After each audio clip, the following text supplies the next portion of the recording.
Dimanapun Anda berada, berjumpa kembali bersama dengan saya, Salsa, ya, masih di Sudut GKMI, episode spesial ya, PMPL Sinode GKMI. Ini PMPL-nya yang kedua. Nah, senang sekali hari ini saya bisa menyapa Anda lagi ya, di edisi spesial ini. Kita masuk ke PMPL 2 dengan tema menggembalakan keluarga, menyembuhkan dunia. Ya. Kalau kemarin minggu lalu ya kita udah ngobrol-ngobrol sama Pak TAD. Kali ini kita akan ngobrol-ngobrol dengan orang yang populer juga yang mencetuskan tema di atas ini ya. Ini temanya nih menyentuh sekali ya, kan karena ada keluarga-keluarganya. Nah, jadi kita mau langsung menyapa ya Bapak Agus Wayuning Mayanto. Selamat malam, Pak. Halo, selamat malam Salsa, selamat malam semua. Wah, senang sekali Oh. ya kalau ketemu Salsa ini jadinya bergairah, bersemangat, dan berpengharapan nih. Senang juga nih bisa menyapa Pak Agus lagi nih ya. Dan ini seperti yang tadi saya spill ya Pak ya, bahwa tema ini sebetulnya memang lahir dari keresahan Pak Agus ya. Ini sebetulnya udah di-spill sama Pak TAD minggu lalu. Jadi minggu ini kita akan membahas jauh lebih detail lagi tentang eh, kenapa ya Pak Agus ini tiba-tiba punya keresahan tentang ini gitu loh. Kan kita jadi kepo ya Pak ya. Apakah yang menyebabkan Pak Agus begitu resah sampai ini harus dibahas gitu loh Pak? Sebenarnya kan gini,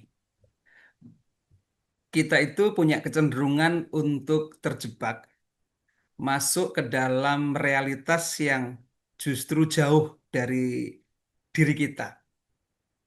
Bahkan termasuk dalam kehidupan bergereja, kita itu cenderung untuk resah terhadap sesuatu yang nggak dekat dengan kita. Sehingga pembahasan-pembahasan dalam persidangan itu seringkali ngawang-ngawang dan terlalu jauh. Dan kalau bahasa anak sekarang adalah, kok nggak gue banget ya gitu. Nah, kita rindu justru kita mulai dari yang paling dekat dengan kita. Dan menjadi topik pembicaraan yang semua orang, pada semua kalangan dan semua levelnya merasa bahwa kita sedang berbicara tentang kita nih. Hmm. Lebih daripada hanya sekedar ini organisasi, ini tentang tata gereja, ini tentang keresahan-keresahan yang lain yang di luar sana, tetapi kita ngobrol tentang kita nih. Sehingga tema ini saja dimunculkan adalah, ih, gue banget nih gitu. Bahkan termasuk anak-anak muda akan berpikir bahwa ya ini touchful, touchable, sesuatu yang nggak jauh dari kita dan kita menjadi bagian di dalamnya. Karena kalau ngobrolin tentang keluarga kan ini tentang kita gitu. Ya, betul. Sesimpel itu pertama kali sebenarnya Salsa. Sehingga memang kehidupan menggereja harus diarahkan kepada hal-hal yang bukan pragmatis ya, bukan praktis juga, tetapi sesuatu yang sesungguhnya menyentuh kemanusiaan kita sebagai personal, sebagai keluarga, dan sebagai komunitas. Hmm. Karena gereja entitasnya adalah pribadi-pribadi, orang percaya yang bergulat dalam kehidupan real dan hidup di tengah-tengah keluarga. Dan gereja isinya ya keluarga-keluarga. Sesimpel dan sesederhana itu. Sehingga ini ngomongin keluarga itu ngomongin tentang kita, aku, kamu, keluarga kita. Bahkan termasuk kalau kita mau mengatakan bahwa ya bukankah gereja juga adalah sebuah keluarga gitu. Apalagi Ya. dalam identitas Anabaptis Mennonite ini kan gereja itu lebih daripada sekedar sebuah entitas organisasi, tetapi persekutuan keluarga kudus, brotherhood, sisterhood, persaudaraan di dalam Tuhan. Nah, sehingga keluarga sangat dekat dalam konsep eklesiologi Anabaptis Mennonite kita yang dalam visi, misi di Renstra, identitas ini yang kita mau kuatkan. Hmm. Identitas di mana kita hidup dalam kerangka spiritualitas dan memahami dan menjalani kekristenan kita dalam tradisi Anabaptis Mennonite. Yang pertama, ngomongin tentang bagaimana kita mengikuti Yesus setiap hari dalam kehidupan. di mana Kristus sebagai pusat hidup kita, dan sesimpel itu kita memahami kekristenan sebagai perjalanan mengikut Yesus setiap hari. Dua, kita memahami gereja lebih daripada sekedar struktur, lebih daripada sekedar hierarki, lebih daripada sekedar program, lebih daripada sekedar organisasi, tetapi menjadi sebuah persekutuan keluarga, menjadi komunitas persaudaraan. Dan kita rindu ke depan juga bahwa kita ini bukan komunitas organisasi, tapi justru adalah komunitas persaudaraan dan komunitas penggembalaan, yang Hmm. kehadiran satu dengan yang lainnya itu semakin nyata, semakin menguatkan dan meneguhkan sebagai saudara. Dan yang ketiga, bagaimana panggilan kita bersama di tengah-tengah dunia ini sebagai pribadi, supaya eirene, damai sejahtera Allah yang ada di dalam Kristus, pendamaian Kristus itu bisa tersiar, bisa dirasakan oleh segala makhluk. Nah, basisnya di mana? Di sini sesungguhnya keluarga menjadi titik penting, karena keluarga adalah entitas yang paling kecil tetapi paling esensi di tengah komunitas. Nah, kalau kita mau misalnya ngobrolin tentang misi, salah satu misi di Renstra kita, rencana strategis sinode, adalah membangun komunitas yang kuat, dinamis, dan bertumbuh. Dari mana kita bisa membangun? Dari mana mulainya? Membangun komunitas yang kuat. Bagaimana kita membangunnya menjadi dinamis? Bagaimana kita membangunnya secara bertumbuh sungguh amat baik ke segala arah di dalam Kristus? Mulainya dari mana?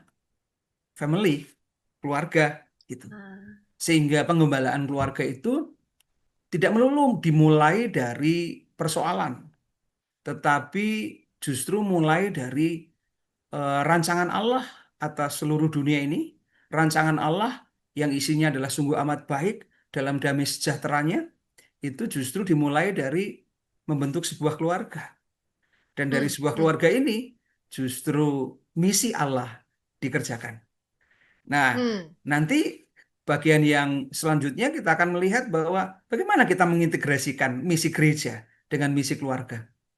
Bahwa kita mengerjakan misi di tengah-tengah keluarga, dan keluarga menjadi basis misi. Dan dengan keluarga itu kita akan mengerjakan misi kerajaan Allah, misi pendamaian Kristus. Nah, kalau kita tidak mengembalakan keluarga, bagaimana nih? Di samping Hmm. tentu ada keresahan global dan situasi-situasi yang memang mau nggak mau kita harus concern terhadap keluarga. Gitu, Oke, Sasa. oke, oke. Wah, ini menarik ya. Jadi memang seperti yang tadi disampaikan Pak Agus bahwa sejak awal memang Tuhan itu sudah memilihnya keluarga dulu ya Pak ya, membangun Oh, struktur awalnya, ya kan? yes, Dari keluarga yes, justru kan? yes. Nah, kalau kita lihat kan gini, ketika Kejadian pasal 1 misalnya tentang kisah penciptaan, dan Allah menciptakan langit dan bumi dan segala isinya, dan semuanya dibuat sungguh amat baik. Apa yang dikerjakan Allah untuk merawat dan memelihara semua yang diciptakannya itu tetap terjaga, terpelihara, dan bahkan tetap growing. Tuhan mantu loh, Salsa. Hmm. Menciptakan laki-laki dan perempuan dan memberkati. Lalu kemudian membangun sebuah pernikahan, dan oleh pernikahan itu terlahirlah sebuah keluarga. Dan Tuhan mengatakan rawat dan jagalah semesta ciptaan yang sungguh amat baik ini, supaya tetap Tuhan mau memastikan dengan otoritas yang diberikan, lalu kemudian panggilan namanya adalah panggilan budaya, itu pengutusan budaya, eh, rawat, pelihara. Dan siapa yang melakukan? Family, keluarga gitu. Nah, saya malah justru tidak hanya mau mengatakan ke situ, sehingga kehancuran keluarga membahayakan kondisi maksud dan tujuan Allah yang sungguh amat baik bagi semesta alam raya. Maka sederhana, bagaimana cara menghancurkan kehidupan dunia ini yang diciptakan oleh Allah? Hancurkan aja keluarga. Dan itu kan yang dilakukan oleh iblis Ya. di Kejadian pasal 3. Hancurnya keluarga. Dan keluarga yang hancur itu tadi melahirkan keturunan-keturunan yang rusak. Kain dan Habil adalah sebuah potret dari kehancuran relasi, komunikasi, kehangatan, dan ketetapan keluarga untuk hidup dalam firman kebenaran Allah, dan melahirkan yang saling menghancurkan dan membunuh satu dengan yang lain. Dan itu kemudian terus-menerus kekerasan, kehancuran, kejahatan itu terjadi. Karena memang keluarga yang rusak punya kecenderungan yang kuat untuk melahirkan generasi-generasi yang rusak dan perusak juga. Hmm. Ya. Wow, ini menjadi highlight penting sekali ya. Kita belajar dari kejadian awal dulu aja. Tuhan memang menciptakan sudah dengan amat sangat baik. Tetapi celah kecil itu ya, kehendak manusia yang membuat itu menjadi pintu masuk si iblis nih. Ah, dikotek-kotek dulu deh gitu. Kita sempat tuh Iya. membahas di podcast kami, salah satu podcast kami di Radio Muria, kita membahas tuh bagaimana sebetulnya manusia punya kecenderungan untuk saling tuduh menuduh ya Pak ya. Jadi dia nggak mau ngelakuin kesalahan tuh. Jadi dimulai dari situ. Nah, bicara tentang menggembalakan keluarga, kita tahu bahwa esensinya Tuhan memang sudah melahirkan sebuah, dia sudah mengcreate sesuatu yang amat sangat baik nih melalui keluarga ini gitu kan. Gambarannya indah sekali terhadap Adam dan Hawa ini.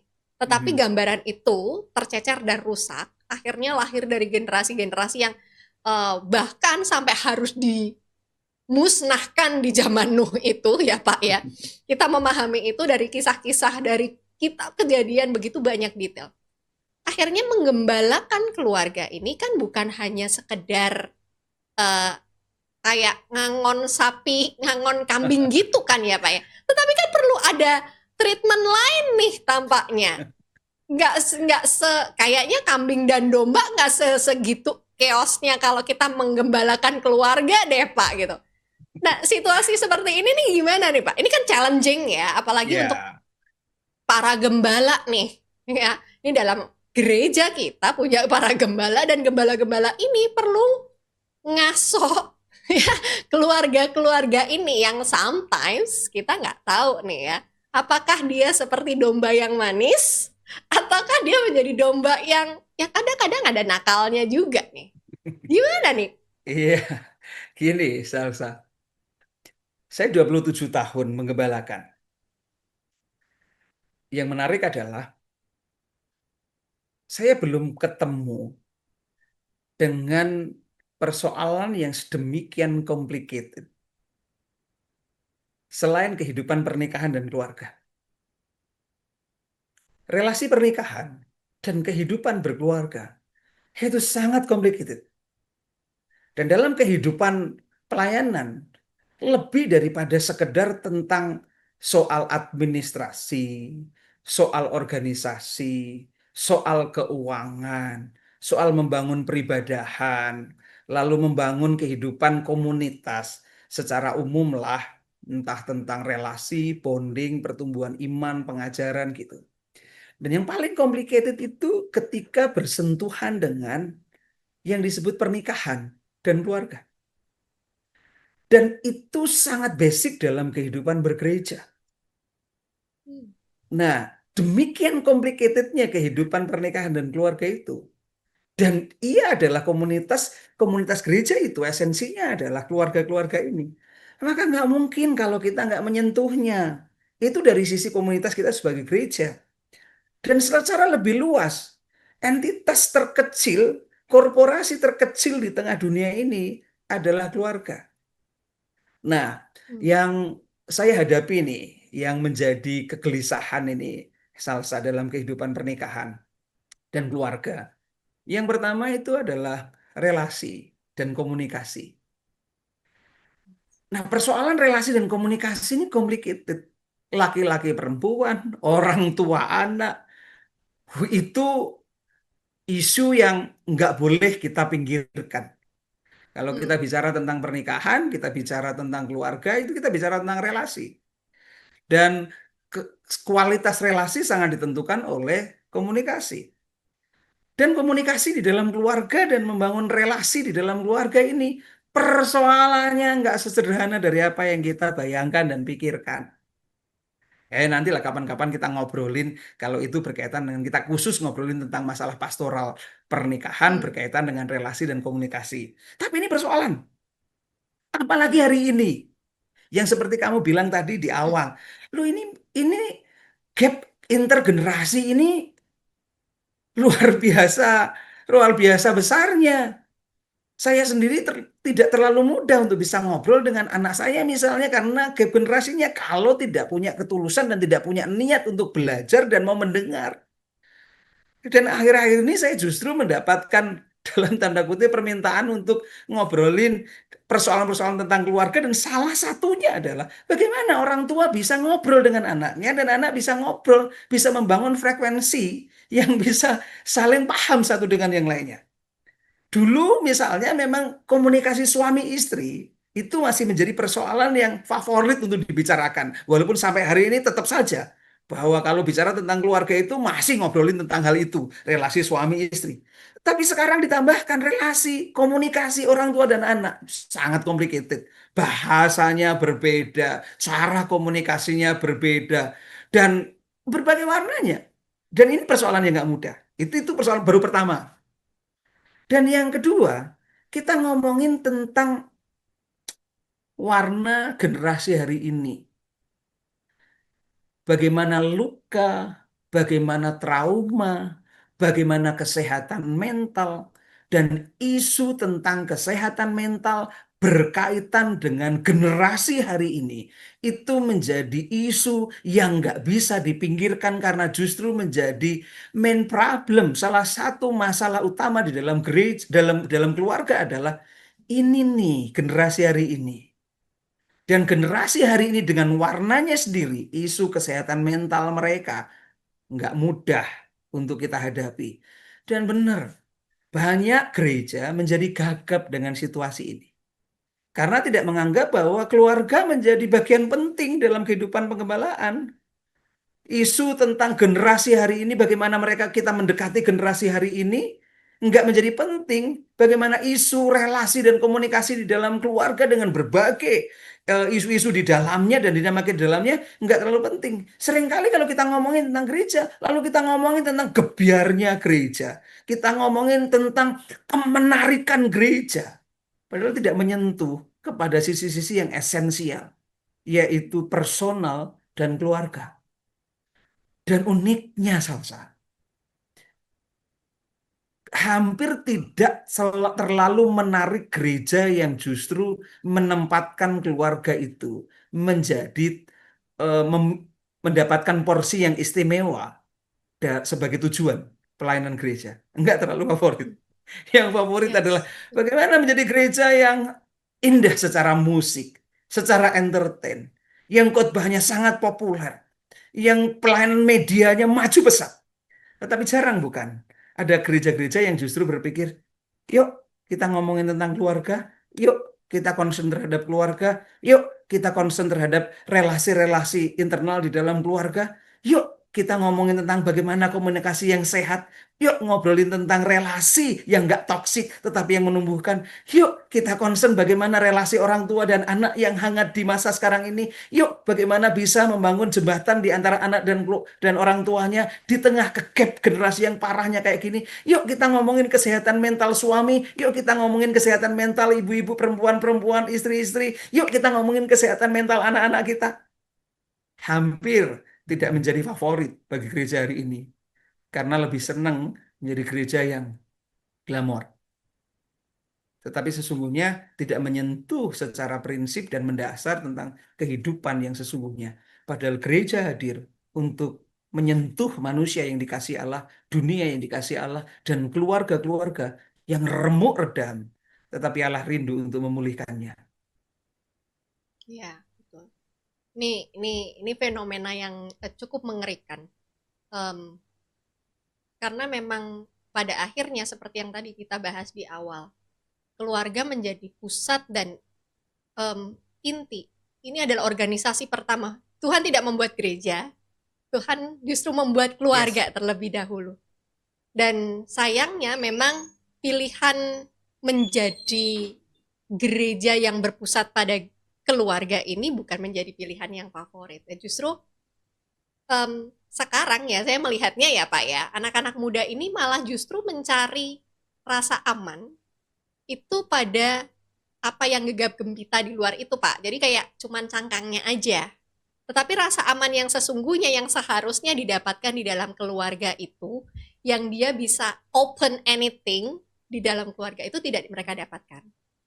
Nah, beberapa waktu lalu ya, saya sempat lihat sebuah postingan di Instagram. Ini menarik, tiba-tiba saya pop up nih Pak.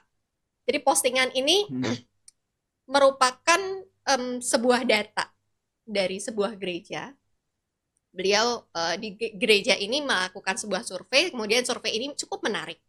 Jadi anak-anak muda ini datang ke gereja ini, dia merasa diterima, dia merasa hangat karena ada kakak-kakak rohani yang menerima mereka apa adanya, Pak. Bahkan pertumbuhan iman mereka itu justru lebih banyak dipengaruhi oleh kakak-kakak rohani ini dibanding ayah dan ibu mereka. Ini cukup miris ya buat saya karena melihat data tersebut nih, Pak. Dan buat saya secara pribadi data ini cukup mencengangkan. Artinya keluarga-keluarga ini eh, nggak cukup bagus dong ya. Sampai pertumbuhan iman anaknya saja justru malah jauh lebih berkembang dengan kakak rohani dibandingkan dengan ayah ibunya. Saya jadi tiba-tiba terbesit nih. Oh iya, ini bukankah harusnya ini menjadi concern gereja-gereja saat ini? Bahkan kenapa kok nggak orang tuanya yang justru menjadi pusat awal pertumbuhan iman mereka? Kenapa harus kakak rohani gitu loh? Orang luar nih. Artinya mereka merasa jauh diterima, mereka jauh lebih merasa aman bersama dengan orang lain, bukan dengan keluarganya. Jadi gini, Sasa. Salsa, kamu ngobrolin tentang hasil survei dan realitas eh, orang muda di tengah kehidupan hari ini. Saya punya data yang menarik tentang Indonesia.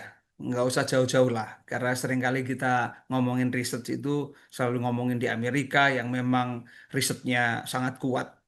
Itu di Indonesia sudah ada riset. Salah satunya yang di launching dan dirilis oleh BPS, eh, Badan apa Biro Pusat Statistik, Biro Pusat Statistik. Di tahun 2024, BPS itu merilis suatu data yang miris bahwa 20,1% anak Indonesia itu fatherless. Fatherless dalam arti dia eh, bisa dilahir tanpa bapak atau kemudian dibesarkan tanpa bapak secara fisik. Atau juga termasuk yang ada bapak tapi nggak merasakan kehadirannya. Tapi ngeri 20,1. Tahun 2025 BKKBN merilisnya lebih tinggi lagi. Itu sekitar kalau nggak salah itu nanti saya cek lagi. Saya sebenarnya punya punya data yang dari situ. Saya cek sebentar. Ini datanya adalah oleh BKKBN. Itu lebih ngeri karena lebih tinggi daripada data yang diberikan oleh BPS. Datanya itu sebentar ya saya. dua Hmm, puluh hmm. delapan 25,8%.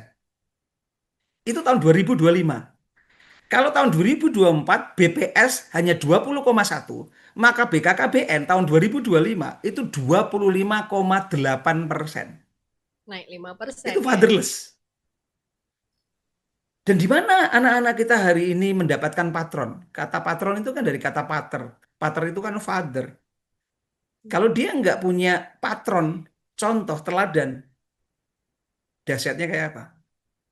Dan Hmm, bukan hanya hmm. patron dan patron, tetapi ayah itu sebagai simbol, payung, penjaga, sehingga hidupnya nggak terjaga. Sehingga kalau kita melihat lalu kemudian anak-anak muda kita mengalami kehilangan patron, lalu kehilangan rasa aman menjadi insecure, wajar. Karena apa? Ini data yang menurut saya jumlahnya nggak sederhana loh gitu. Ya. Dan harus menjadi concern kita. Tapi yang menarik, saya punya data yang lain lagi yang dilakukan justru oleh bilangan center. Saya kasih kasih data yang eh, mungkin malah justru akan mengejutkan kita. Saya dulu sempat berpikir bahwa anak-anak kita itu anti keluarga. Dan mereka nggak mau ngomongin tentang keluarga. Hmm, Tetapi justru Salsa. Bilangan Center di tahun 2018, dia memberikan data yang menarik dari hasil surveinya. Di mana anak-anak berlari mencari pertolongan ketika menghadapi krisis dan masalah? Di mana? Hanya 1,2% cari pendeta. 1,2%. 4% cari pembimbing rohani dan mentor. Hmm. Jadi kalau masih syukur kalau dia punya pendeta, dia masih lari pendetanya atau mentornya. Itu artinya kalau kita katakanlah pendeta dan pembimbing rohani atau mentornya itu ada di gereja. Itu kalau saya jumlahkan cuma 5,2% yang lari ke gereja. Saya tidak mau berandai-andai kenapa begitu. Apakah gereja tidak lagi menjadi tempat aman untuk mereka atau tempat mencari solusi untuk mereka? Betul. Ya, tapi itu bisa dibaca begitu. Tetapi artinya, lalu kemana mereka cari? Mengejutkan hasil survei bilangan center. 43,1% mereka itu lari mencari pertolongannya kepada ayah dan ibu atau keluarga. 43,1%. Itu artinya pengharapan mereka terhadap keluarga, terhadap ayah ibu besar. Ini yang membuat saya merasa gini, eh, salah kalau saya berpikir bahwa anak-anak nggak memerlukan keluarga, dan anak-anak muda itu adalah anti keluarga. Enggak. Mereka prosentase tertinggi ketika dalam krisis larinya ke keluarga, larinya ke ayah ibu. Baru 28,9%. 28,9% cari sahabat dan teman. Hmm. Jadi kan kita selalu selama ini kita berpikir bahwa persahabatan, pertemanan itu penting buat anak-anak muda karena di sanalah mereka mencari pertolongan ketika mengalami krisis rendah. Yang dicari justru Hmm. 43,1%-nya keluarga, Hmm. bukan pendeta dan bukan gereja. Sehingga di sini loh Sasa saya mau bilang gitu. Kenapa gereja harus menyentuh keluarga? Ya. Karena justru ke sana anak-anak muda kita akan lari. Ke situ anak-anak kita mencari pertolongan. Kalau keluarga-keluarga nggak kita gembalakan, ayah dan ibu kita nggak keluar gembalakan, anak-anak muda nggak kita gembalakan. Ketika mereka lari kepada keluarga, justru keluarga tidak memberi jawaban, justru keluarga menjadi sumber masalah buat mereka. Bahaya nggak? Nah, ada yang bahaya lagi nih, Selsa. Ternyata dalam survei bilangan center itu 14,7%, 14,7% mereka nggak tahu mau lari kemana. Ini kan hampir 15%. Yang justru masih mending lah kalau mereka lari ke sahabatnya. Masih mending lari pendetanya, lari ke mentor atau pembimbing rohaninya, lari ke keluarganya apalagi. Tapi yang susah kan yang 14,7% ini. Kalau mereka nggak tahu lari kemana, kemana kira-kira Salsa? Satu, bunuh diri. Dua, obat-obatan terlarang. Tiga, seks bebas. Mengerikan nggak? Betul. Dan kita rindukan survei ini lalu kemudian bisa berubah di hari ke depan. Persentase yang lari ke gereja makin banyak karena mereka percaya dengan gereja, percaya dengan pendeta, percaya dengan pembimbing rohani. Atau makin banyak mereka menemukan sahabat-sahabat, teman-teman, komunitasnya adalah komunitas yang sehat dan itu komunitas di dalam gereja. Dan lebih lagi, mereka malah justru prosentasenya makin naik pulang ke rumah karena mereka punya kata pulang. Jadi begitu mereka mengalami situasi yang gak mudah, saya tahu kemana saya harus berlari. Dan yang paling dekat adalah keluarga. Ya, karena merasa diterima di situ, merasa Iya, aman di situ ya, Pak. Ya, yes. menjadi gembala buat keluarga ini akhirnya bukan hanya sekedar tagline, tetapi harusnya ini menjadi kegerakan bersama. Gereja hadir bukan hanya sekarang ngomongin tentang jumlah kemarin kita masih mikirin ya Pak ya. Aduh Ya. jumlah anak muda kemana? Ini Hmm, kita udah hmm, kesedot sama sesuatu gereja yang eksentrik dan lain sebagainya. ya. Tetapi kayaknya ini juga perlu jadi highlight deh gitu. Karena ternyata tingkat fatherless, tingkat anak-anak muda ini mencari pertolongan, mereka masih sebetulnya masih berharap nih Pak. aku bisa pulang ke rumahku. Aku bisa mendapatkan rasa aman dan nyaman ketika aku bersama dengan orang tuaku. Tetapi banyak juga, nggak, tadi Pak Agus bilang, sampai menyentuh hampir 15% anak-anak ini kebingungan nih. Aku mau Hmm, kemana? Jangan-jangan mereka juga justru menemukan disaster ya di dalam rumahnya. iya, yeah, that's true. Nah, eh, justru karena itu, kalau kita bertanya, kita kan mengalami situasi yang nggak mudah hari ini, Salsa. Hari ini gini, salah satu yang membuat saya gelisah tentang akhirnya mengapa tema ini itu penting, supaya bukan hanya menjadi tema, tetapi juga menjadi sebuah kegerakan sampai di akar rumput di gereja-gereja lokal, yaitu menyentuh keluarga ini. Keluarga harus dikembalakan. Karena dunia kita nggak sedang baik-baik saja nih. Dunia kita ini nggak sedang baik-baik saja. Kalau kita mengatakan bahwa gereja itu diutus ke tengah-tengah dunia, dan perutusan kita di tengah-tengah dunia adalah di dunia yang nggak sedang baik-baik saja. Memang kita selalu mengajarkan iman kan, tapi di sisi yang lain ada kenyataan, ada realitas. Nah, kita seringkali ngawang-ngawang aja ngobrolin tentang iman, tanpa memperhatikan realitas di mana gereja hidup, di mana kita orang-orang dan manusia-manusia yang sesungguhnya menjadi tujuan misi kerajaan Allah di tengah dunia ini, Hmm. itu hidup dalam realitas. Realitasnya apa? Satu, dunia ini bergejolaknya parah loh. Kondisi sosial, ekonomi, politik global ini nggak tentu loh arahnya. Jadi geopolitik ekonomi kita ini pengaruhnya itu dahsyat.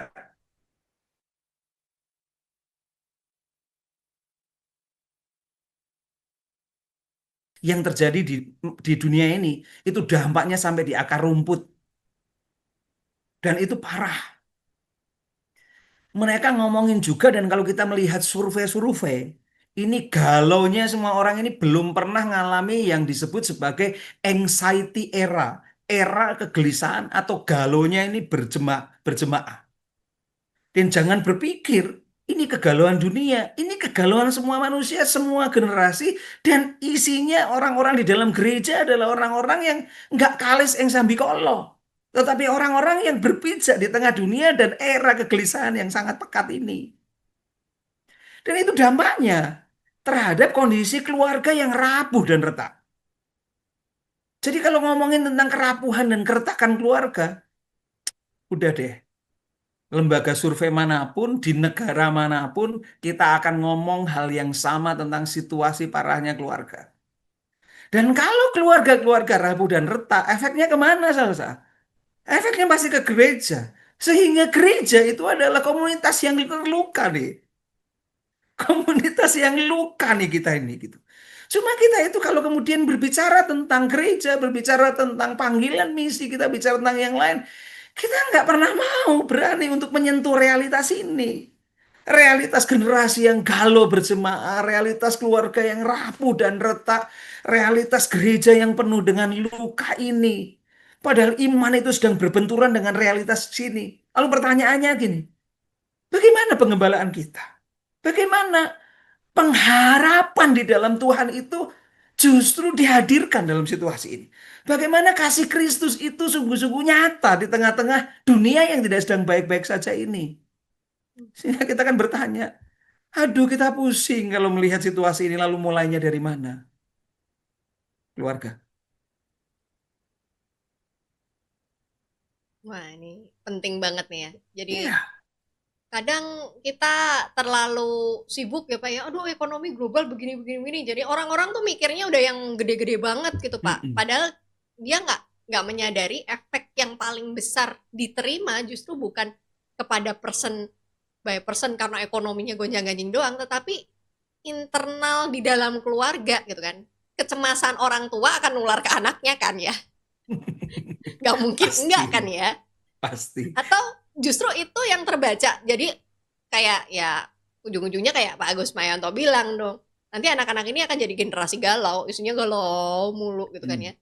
Seolah-olah kayak ketika orang tuanya juga mulai kehilangan pengharapan, aduh gimana ya ini kondisi global sama gini kayak gini. Kecemasan itu terbaca di anak-anak, jadi traumatik juga kan dianya kan ya. Jadi akhirnya Dan kayak itu bukan eh, belum terjadi loh, Salsa. mm-mm, Itu sudah terjadi. Karena kan bahwa anak-anak itu produk keluarga. Dan generasi ini adalah produk keluarga. Dan siapa yang bukan produk keluarga? Kita semua produk keluarga gitu. betul. Jadi kalau misalnya kita ngomongin lah agak sedikit teologis, misalnya kita ngomongin tentang Kain dan Habil.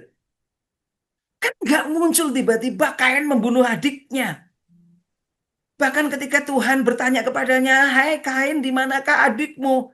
Lalu dia berteriak, "Akukah penjaga adikku?" Ya, kamu tahu.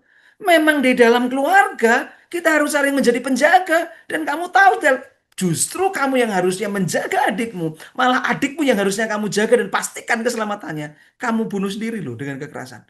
Lah, kan tidak Hmm, muncul tiba-tiba Kain membunuh Habel. Karena Kain dan Habel adalah produk keluarga. Produk dari Adam dan Hawa. Bagaimana relasi mereka? Coba cek relasi mereka. Tuhan menghadirkan Hawa itu kepada Adam dan Adam mengatakan, "Oh, ini adalah tulang dari tulangku, daging dari dagingku." Itu mesra banget loh, romantis banget loh. Kamu mm-mm, adalah bagian dari dalam diriku, lukamu adalah lukaku, sakitmu adalah sakitku. Tetapi begitu manusia jatuh dalam dosa, fokusnya kepada diri sendiri, lalu apa yang terjadi dengan Adam terhadap Hawa? Ketika Tuhan mencari Adam, di manakah engkau? Dia langsung berteriak, "Tuhan, perempuan yang kau berikan ini kepadaku itu, ialah yang harus dihukum." Di mana romantismenya? Dia nggak seolah-olah dia sebagai laki-laki yang harus menjaga perempuan yang adalah tulang dari tulangnya dan daging dari dagingnya. Dengan secara kejam dia akan mengatakan, kalau ada penghukuman dan punishment, maka perempuan itulah yang layak menerima penghukuman. Dan hukumannya mati. Maka Hawa lah yang layak. Dan aku mau selamat. Jadi kalau contoh itu lalu kemudian Kain membunuh Habel adiknya. Sesuatu yang enggak aneh lagi. Karena Kain dan Habel adalah produk dari relasi orang tuanya. Dan nanti kalau kita ngomongin tentang relasi Esau dan Yakub, wah itu lebih complicated lagi kan. Jadi kita ini adalah produk dari keluarga. Keluarga rusak, kita punya kecenderungan yang kuat, persentase yang kuat, rusak juga. Maka Alkitab ngomong loh, di Ulangan pasal 6 misalnya, gimana cara menanamkan fondasi iman, pemahaman yang kuat tentang bahwa Tuhan Allahmu itu esa. Itu bukan Tuhan lalu kemudian mengatakan bangun sekolah atau bangun gereja. Enggak. Justru itu dilakukan di tengah keluarga. Aktivitas mulai bangun sampai tidur lagi. Dari tidur sampai tidur lagi. Dari semua sisi kehidupan family dan aktivitasnya. Disitulah iman ditanamkan. Pengenalan akan Tuhan diwariskan.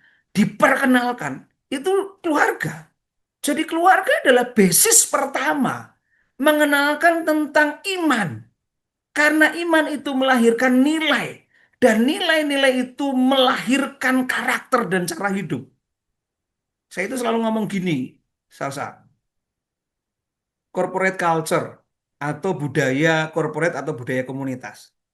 Sejak awal saya selalu ngomong, ayo kita bangun budaya komunitas kita sebagai GKMI. Bahkan lalu kemudian kita munculkan di nomenklatur kita ada namanya budaya komunitas. Dan budaya komunitas itu dimulai dari mana? Dari satu, fondasi imannya. Di mana iman diajarkan? Keluarga. Kita ngaku saja deh. Kamu, saya, jadi Kristen, percaya kepada Yesus, dari mana? Keluarga.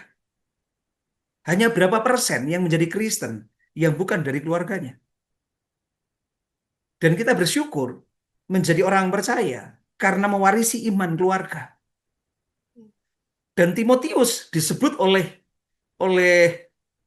Paulus mewarisi imannya yang tulus murni dari neneknya. dan dari mamanya. Itu artinya adalah bahwa keluarga adalah tempat mewarisi iman. Kalau kita mau membangun karakter, membangun budaya yang sehat, budaya damai, budaya irene yang mendatangkan damai sejahtera kerajaan Allah itu, di mana kita mewariskan iman? Keluarga. Karena dari iman ini lahirlah nilai-nilai atau values. Maka ada buku yang menarik. Saya dulu belajar sekali namanya Values Begin at Home. Nilai-nilai itu dimulai dari rumah. Kita belajar tentang peduli orang lain dari mana? Kita belajar tentang ketekunan di mana? Kita belajar tentang kesungguhan hati terlibat ikut melayani di gereja dari mana? Kalau faith, values-nya yang basicnya itu diwariskan, diajarkan, dihidupi di keluarga. Terus saya percaya ekspresi atau languages-nya di tengah dunia ini, etika hidupnya akan nampak loh berdasarkan iman dan values ini. Nah, semuanya ini di mana? Keluarga Salsa. Ya, betul, betul banget ya. Jadi kalau sekarang kita kembali ke senternya ya. Jadi tema besar menggembalakan keluarga ini harapannya sih bukan hanya sekedar tema Yes, persidangan ya Pak ya. yes. Tetapi ini menjadi concern buat kita warga GKMI ya. Kalau kamu merasa kamu bagian dari GKMI, yuk kita mulai kembali concern nih Ya. mengembalakan keluarga kita. Ini bukan hanya tugas Pak Pendeta ya di gereja yang ngajarin kamu tiap hari ya, kasih renungan, ya kali aja radio langsung bersuara setiap hari isinya keluarga, keluarga, keluarga gitu kan ya Pak. Tetapi Ya, menjadi keresahan dan concern bersama. ya, Ayah-ayah, yuk ambil peran kalian sebagai seorang imam, bener nggak Pak? ya, ya, Kemudian ibu-ibu nih, ada kan kita punya tugas masing-masing, tugas dan ya, tanggung jawab kita. Kalau bapak sebagai imam, maka ibu sebagai pendampingnya nih. ya, Jadi tiang doa di dalam rumah, kamu yang mengajarkan banyak hal juga, tapi teladan tetap dari kedua orang tua ini gitu loh. Jadi nggak ya, bisa ya kalau misalnya ini hanya menjadi tugas Pak Gembala yang harus masa ya setiap minggu kamu akan dengarnya hari ini keluarga ini enggak juga, tetapi itu menjadi harus dihidupi loh yang tadi diceritain Pak Agus kan harus dihidupi setiap ya, hari begitu ya, kan. Dan ini menjadi keresahan bersama. Harapannya supaya survei-survei tadi yang bilang ya anak-anak itu lari kemana sih kalau ketika mereka menghadapi krisis, mereka bisa datang kepada kita ya, orang Mhm. tuanya. Dia cari pertolongan pertama itu kepada kita orang tuanya, nggak cari ke tempat yang lain gitu. Ya, Bener sih, pertolongan kita yang terutama dan yang pertama adalah Tuhan. Tapi ketika krisis itu kadang-kala mereka perlu tempat aman gitu. Jadi kan supaya mereka bisa tahu tempat aman pertama mereka ya justru ada di dalam rumah. Jadi kayaknya ini perlu menjadi kegerakan bersama gitu. Bukan hanya sekedar tagline, bukan hanya sekedar tema besar PMPL 2 yang bakal ngebahas tentang ini. Ada concern besar yang sebetulnya sedang dibagikan Pak Agus Mayanto hari-hari ini ya, ya, terutama tentang bagaimana kita akan menumbuhkan keluarga-keluarga Kristen ini. Harapannya ya Pak ya, kalau misalnya keluarga-keluarga ini menjadi keluarga-keluarga yang penuh dengan iman dan kuat di dalam imannya, maka akan lahir anak-anak ya, anak-anak yang memang sesuai dengan rancangan Tuhan yang baik itu. Jadi rancangan awalnya nggak geser-geser tuh guys gitu loh bayangannya. Nah, kalau dari Pak Agus Mayanto deh, sebelum kita mengakhiri sesi obrolan kita nih Pak, ada nggak Pak pesan nih buat warga GKMI, terutama dalam hal menyambut PMPL 2 dan terkait dengan tema keluarga kita. Kita tahu bahwa ketika kita menggembalakan keluarga-keluarga ini, kita yakin dan mengimani bahwa dunia perlahan-lahan akan pulih. Dunia perlahan-lahan akan sehat lagi gitu. Kita tahu makanya kan menggembalakan keluarga akan menyembuhkan dunia. Karena sesuai dengan settingan awalnya tadi ya. Ada nggak Pak pesan dari Pak Agus Mayanto nih? ya. Ibu Teresa menolong saya eh, Sampai mengapa akhirnya tema ini muncul? Karena sebuah kegelisahan mulainya dari mana ya? Gitu. Dia bilang gini, what can you do to promote world peace? Apa yang engkau bisa lakukan untuk mempromosikan perdamaian dunia? Bahkan di perkataan yang lain dia mau mengatakan gini, apa yang kamu bisa lakukan untuk mengubah dunia? Dan dia punya satu kalimat yang menarik. Go home and love your family. Pulang dan kasihi keluargamu. Simple ya.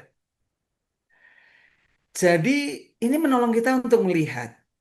Bicara tentang bahkan situasi global, dunia yang terluka, dunia yang sakit, yang perlu sembuh dan pulih. Itu sesuatu yang rasanya kalau kita ngomongin misi gereja tentang membawa damai ke tengah-tengah dunia yang terluka dan bergejolak ini. Jauh banget kan gitu. Tapi ternyata jalannya itu simple. Pulang ke rumah dan kasihi keluargamu, seisi rumahmu. Kalau saya boleh meromantisir, agak romantisir gini. Sebenarnya simple kerinduannya, Salsa.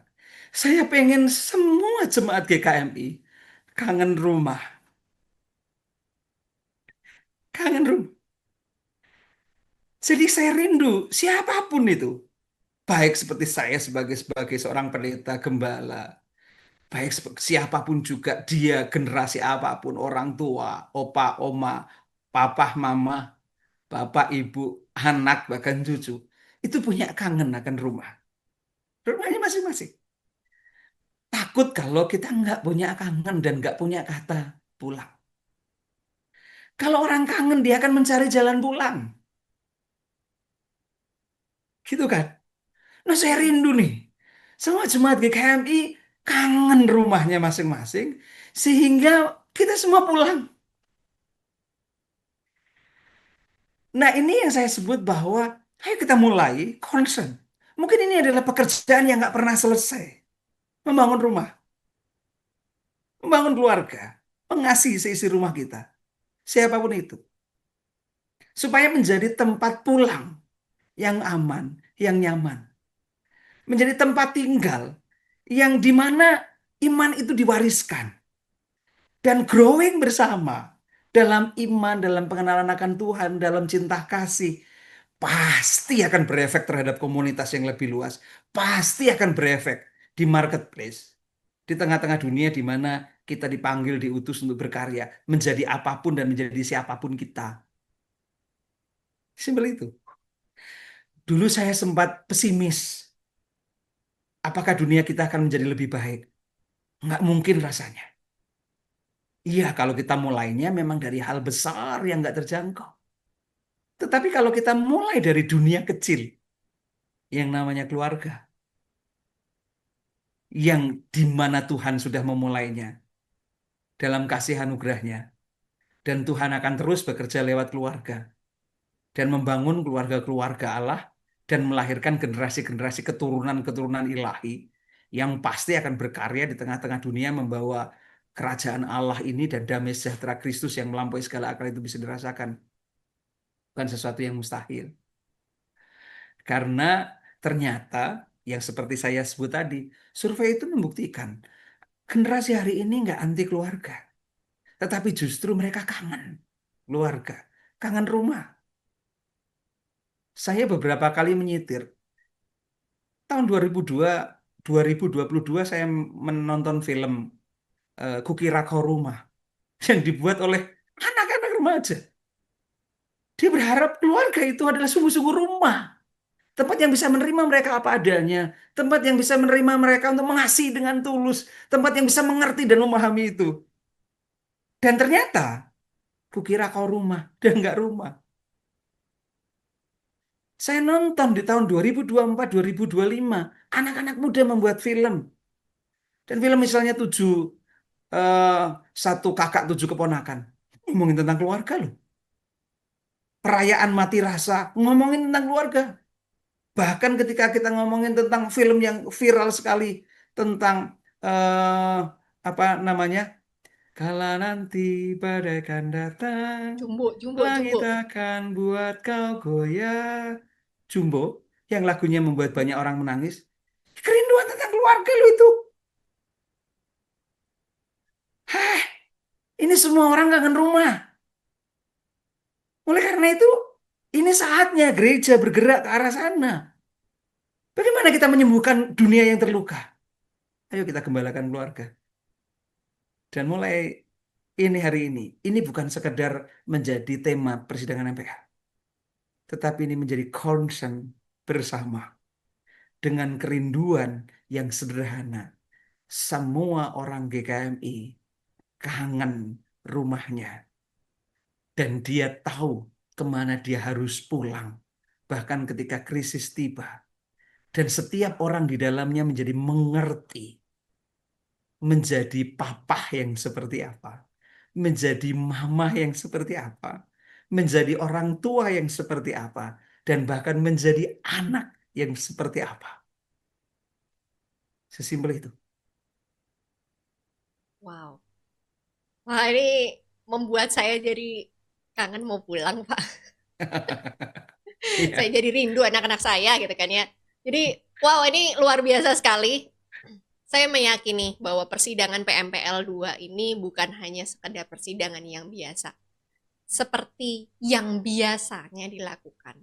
Yes. Ini bukan hanya tentang ngebahas tentang tata gereja, tata laksana, program kerja.